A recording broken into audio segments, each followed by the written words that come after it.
What I'm about to say is a true story involving real people, places, and events. Some names have been changed to protect the innocent, but the story, that's as real as it gets. This is told from my perspective, aka my side of the story. Although others involved may remember things slightly different from their vantage point, the fact still remains that really happened. How I ended up in a Busta Rhymes video.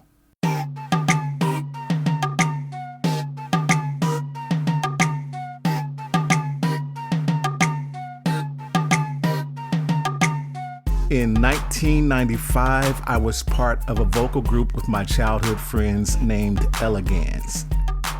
Spelled L.A.G.A.N.Z.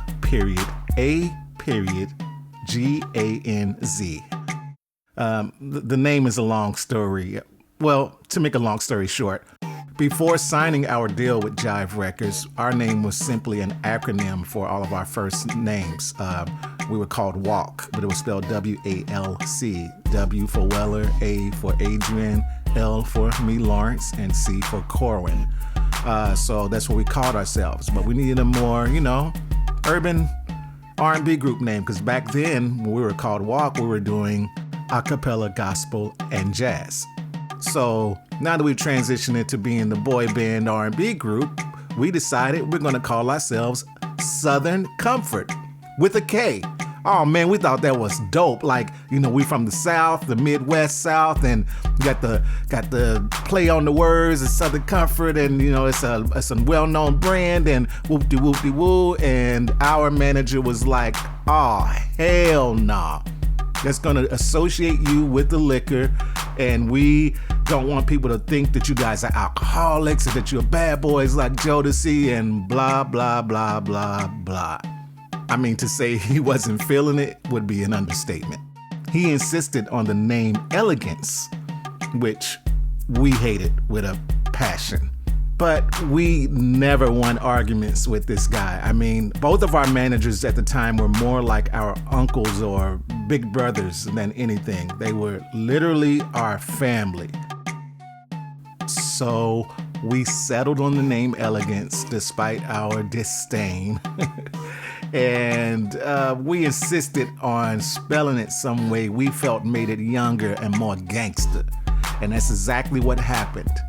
If you spell that again the way I told you to, L.A.G.A.N.Z, it looks like L.A. gangs if you're not paying attention. And we used to get that a lot. L.A. gangs, huh? Nah, man, it's Elegance. Elegance, like elegance, but with a twist. Oh, Elegance. L.Young. Yeah. Anyway.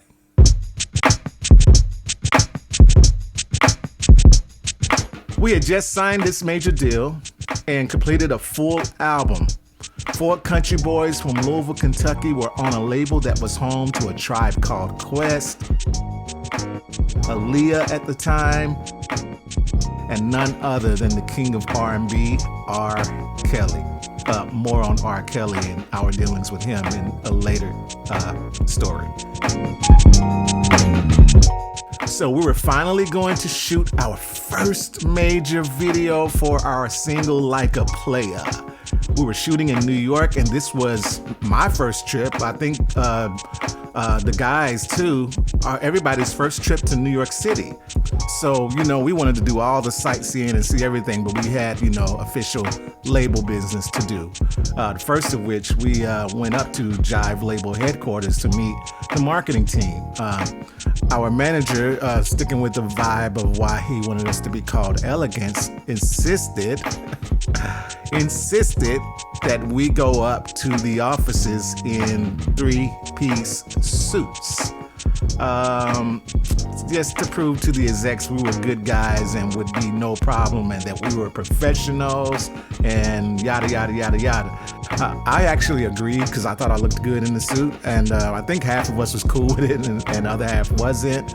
But looking back, here we are Jive's new, young, fresh-faced R&B group signed to replace R&B boy band High Five on their roster. And we are walking through the offices dressed like the Four Tops.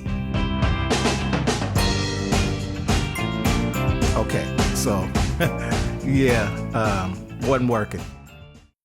Probably gave a lot of people in the office the wrong impression. Who are they? And mind you, since we were signed to Jive, this was the first time that the offices in New York got to meet us, because we did all of our business and all of our recording in Chicago. So this was the first impression we were leaving them. And I don't think doo-wop group was what we were going for. But anyway, I digress again. So just let me get to the point of the whole story. All right, so either later that afternoon, or I believe it was the next day, because I think we were there from Friday, Saturday, and Sunday, and we were actually filming on Sunday. We changed clothes. You know that, okay? And so we go by the radio stations. We went by, I think, WBLS and Power 105 to say thank you for, playing our single and all of that stuff, and just meet the program directors and the music directors at the station so we can build a relationship for, future records coming out. And I think it was on the street after one of those meetings at the stations, we saw Busta Rhymes. Well, the marketing person from Jive actually saw him. She was like, "Oh, that's Busta. Come on, guys, I want to introduce you. He used to be on the label. You know that, right? He used to be with us. Yeah, come on, let's say hi." And as we're walking up, Busta enthusiastically greets her. At the same time, I could see him sizing us up like, who are these cats? And we were clearly not from New York. Our fashion sense left a little to be desired. I think what you would say we dressed like back then, someone from New York would say Bamas. She introduces us to Busta as the new group on the label, immediately giving us legitimacy. And Busta let his guard down and treated us like we were Boys to Men or anybody else. I couldn't believe it. He's treating us as peers, and we actually have stuff to talk about in common. So we tell him, "Hey, we shooting our video Sunday, man. Why don't you come by the video set? Maybe do a cameo or something. Just come kick it. You know what I'm saying?" To which he replied, "Yo, I'm shooting one too. I just got finished doing my rooftop shots. I gotta do the party scene tomorrow. Why don't you guys come through and kick it on mine? We're gonna have all kind of shorties there. Yo, guard, you gotta come through. All right? I'll make sure my assistant get y'all info and put y'all on the list and make sure y'all straight. Cool?" Cool.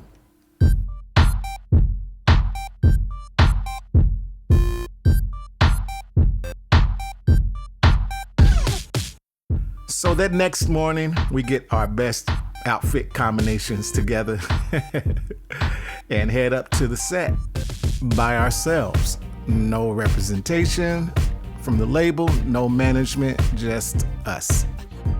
We didn't know that going up there without anyone really repping us or making sure we spoke to the right people or were taken care of was something that should have never happened.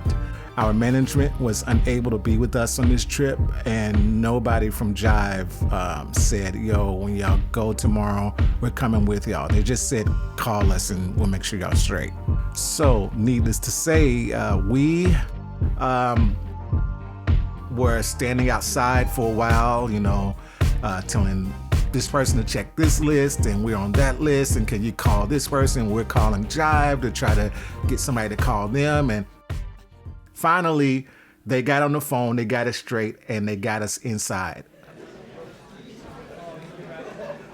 So, once we were inside the club, I could see there were a lot of recognizable faces in the New York hip-hop community that were there. The head of Vibe magazine was there, and all these DJs and stuff that I, have only read about and stuff, but nobody showed us any love.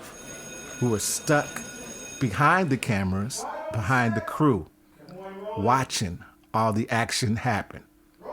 We watched them film take after take after take after take.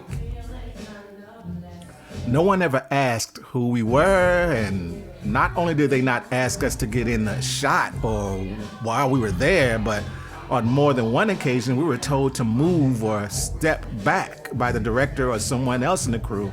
At one point, we were so far back, we were almost out of the club. After a while, it just got discouraging, and we from Kentucky, we're not assertive. We're not trying to cause no trouble. We're not trying to be like, yo, I'm this person, I'm that person. We haven't even, we barely got a single out at the time, so we're not trying to flex and be like, that. We're humble guys. We're hella young too, so we didn't say anything. We just stood there and took that, and had nobody there to speak up for us.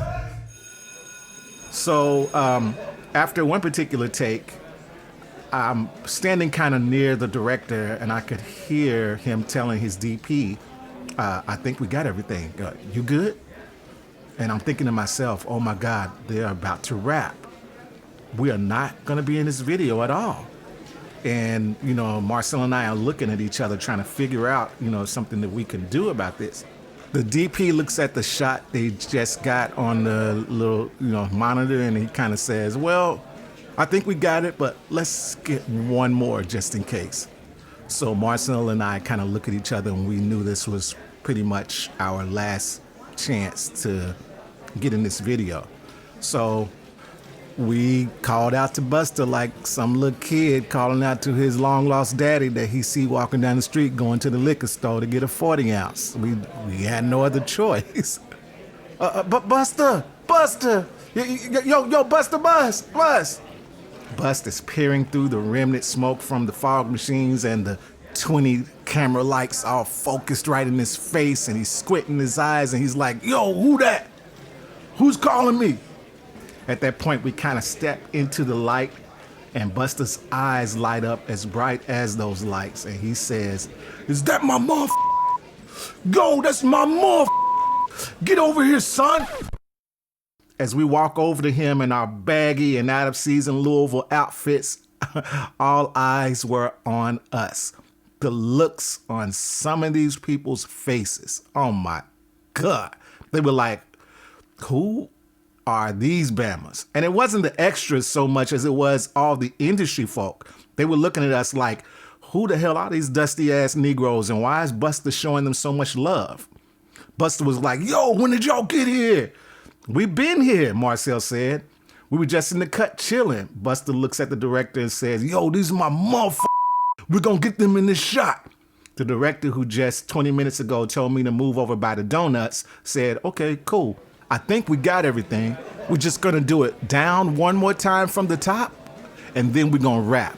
Is that cool? Busta was like, cool. I felt vindicated and validated by the way Busta treated us. Like he knew us, and he respected us as artists on his level. But I knew we were probably gonna be nowhere in this video, because this shot we were taking was that one last in case we missed anything shot. Everybody's energy was low in the club. It was just like some people had already left that was there earlier. They had other stuff to do. It was getting late in the day. So I just knew we kind of missed it. So we do it one take down, that was it, and we couldn't contain our excitement. I think everybody in the group, with the exception of maybe Weller, were like cheesing from ear to ear, not looking cool like everybody else in the club was. So I pretty much knew, yeah, we ain't getting in this. This is cutting room floor stuff right here. This is a wrap. We were never here.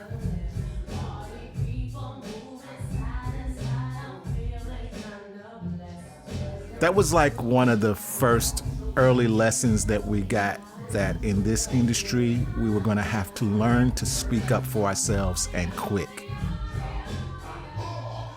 But as far as the video goes, well, I'll let you see for yourself.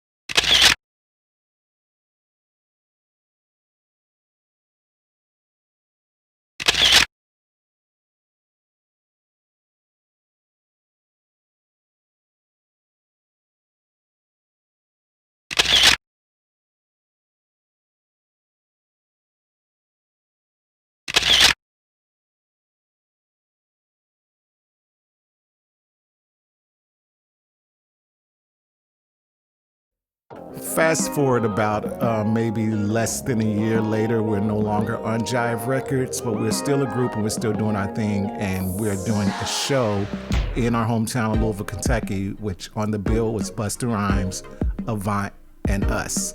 Actually, Avant was the opener. We were second, and then Busta Rhymes was the headliner.